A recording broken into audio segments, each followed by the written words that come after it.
Iyon, mga katagay, mga kangas. Magpipirito tayo ngayon ng chicharong bulaklak. Siyempre, kailangan mo natin linisin na maayos yan. Isa't kalahating kilo yan para medyo solve naman tayo. Kasi pag bumibili tayo sa mga karinderya, sa mga tapsilugan, bitin eh. Eto, solve na tayo rito. Isa't kalahating kilo yan. Siyempre, kailangan nilinisin muna natin. Para kapag kanilaga na natin, siyempre, malinis na siya.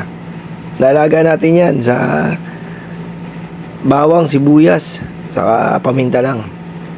Tapos, ipipirito natin siya sa sarili niyang mantika.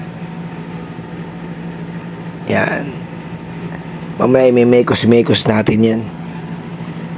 Yan. Linisin muna natin ng maayos, siyempre. Tanggal natin yung mga dumi. Siyempre, laman loob yan.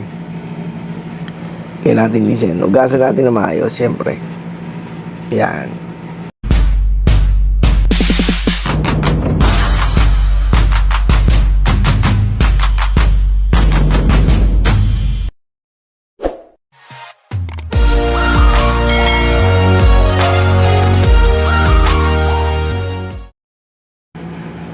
Yun, mga kangas, mga katagay, pagkatas nating hugasan, syempre, lagyan natin ng asin. Yan, imekos muna natin yan, syempre. Kailangan nating ilamas yung asin sa chicharong bulaklak natin, piperito. Yan, syempre. At lagyan natin ng paminta. Pampalasa rin yan. Para pag nilaga natin, medyo kapit na yung lasa niya sa karne. Dagdagan pa natin. Yung para talagang kapit na kapit yung lasa, siyempre. Para kapag nilaga at ipinirito na natin, kapit na yung lasa.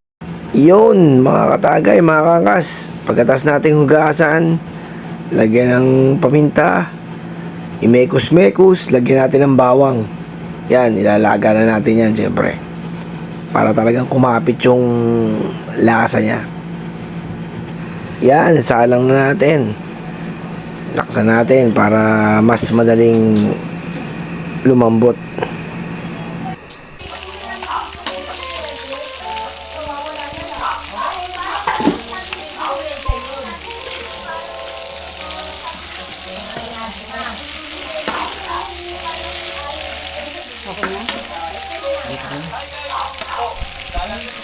Mga kangas, mga tagay, yan ang pinaka-finish product natin, oh. Sarap. Tostado, prito, sarap. Solid yan.